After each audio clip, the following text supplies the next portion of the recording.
UDF മന്ത്രിസഭ രൂപീകരണവുമായി ബന്ധപ്പെട്ട ചർച്ചകൾ നാളെയും തുടരും. ഘടകകക്ഷി നേതാക്കളുമായി നാളെ നിയുക്ത മുഖ്യമന്ത്രി ചർച്ച നടത്തും. രാവിലെ 11 മുതലാകും ചർച്ചകൾ. തിങ്കളാഴ്ച സത്യപ്രതിജ്ഞയ്ക്കുള്ള തയ്യാറെടുപ്പുകൾ നടക്കുകയാണെന്ന് അടൂർ പ്രകാശ് വ്യക്തമാക്കി. മുഖ്യമന്ത്രിയോടൊപ്പം മറ്റെല്ലാവരും സത്യപ്രതിജ്ഞ ചെയ്യാനുള്ള സൗകര്യങ്ങൾ ചെയ്യും. മുഖ്യമന്ത്രിക്കൊപ്പം മുഴുവൻ മന്ത്രിമാരും തിങ്കളാഴ്ച സത്യപ്രതിജ്ഞ ചെയ്യും. ഈ മാസം 22-ന് സ്പീക്കർ തിരഞ്ഞെടുപ്പ് നടക്കും. 18-ന് മുഴുവൻ മന്ത്രിസഭയുടെ സത്യപ്രതിജ്ഞ നടക്കും. 21 MLA-മാരുടെ സത്യപ്രതിജ്ഞ അന്ന് നടക്കും. 22 സ്പീക്കർ തിരഞ്ഞെടുപ്പ് നടക്കും. UDF നയപ്രഖ്യാപനം ഈ മാസം 28-ന് നടക്കും. അടുത്ത മാസം 5-ന് ബജറ്റ് നടക്കും. കോൺഗ്രസിന്റെ ഉൾപ്പെടെ എല്ലാ കാര്യങ്ങളും നാളെ പ്രഖ്യാപിക്കും. നാളെ നേതാക്കളുമായി ചർച്ച ചെയ്ത ശേഷം തീരുമാനം അറിയിക്കുമെന്ന് അടൂർ പ്രകാശ് വ്യക്തമാക്കി. അതേസമയം മന്ത്രിസ്ഥാനം ഉറപ്പായെന്ന് CP ജോൺ പ്രതികരിച്ചു. വകുപ്പ് ഏതെന്നുള്ള തീരുമാനം നാളെ അറിയാം. വകുപ്പുകൾ സംബന്ധിച്ച വിഷയം ഇന്ന് ചർച്ചയായില്ല. നാളെ അത്തരം കാര്യങ്ങളിൽ ചർച്ച നടക്കും.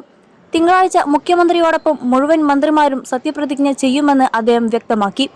മുസ്ലിം ലീഗിന്റെ മന്ത്രിസ്ഥാനം സംബന്ധിച്ച് നാളത്തെ ചർച്ചയിൽ തീരുമാനമാകുമെന്ന് PK കുഞ്ഞാലിക്കുട്ടി പ്രതികരിച്ചു. 5 മന്ത്രിസ്ഥാനം ലഭിക്കുമോ എന്നത് കൂട്ടായി ചർച്ച ചെയ്യേണ്ട വിഷയം. ചർച്ചയ്ക്ക് ശേഷം തീരുമാനമെടുക്കുമെന്നും അദ്ദേഹം വ്യക്തമാക്കി. അതേസമയം രമേശ് ചെന്നിത്തല മന്ത്രിസഭയിലേക്കെത്താൻ സാധ്യതയേറി. എന്നാൽ വകുപ്പിൽ അവ്യക്തത തുടരുകയാണ്. തുടർ ചർച്ചകൾക്കും അനുനയ നീക്കങ്ങൾക്കും പിന്നാലെയാണ് ഈ മഞ്ഞുരുക്കം.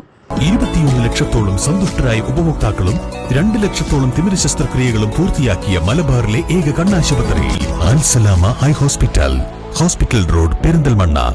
രമേശ് ചെന്നിത്തലയെ കാണാനായി VT സതീശൻ വീട്ടിലെത്തിയിരുന്നു. ചെന്നിത്തല തന്റെ നേതാവാണെന്നായിരുന്നു സതീശന്റെ പ്രതികരണം. മന്ത്രിസ്ഥാനം പാർട്ടി തീരുമാനിക്കുമെന്നും ഒരു ഉപാധിയുമില്ലെന്നും ചെന്നിത്തല മാധ്യമങ്ങളോട് പ്രതികരിച്ചു.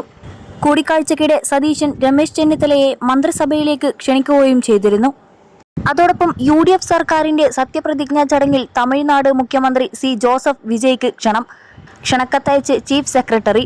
നിയുക്ത മുഖ്യമന്ത്രി VT സതീശന്റെ നിർദ്ദേശപ്രകാരമാണ് ക്ഷണക്കത്ത് അയച്ചത്. തെലങ്കാന മുഖ്യമന്ത്രി രേവന്ത് റെഡ്ഡി, കർണാടക മുഖ്യമന്ത്രി സിദ്ധാരാമയ്യ, ഉപമുഖ്യമന്ത്രി DK ശിവകുമാർ എന്നിവർക്കും ക്ഷണം.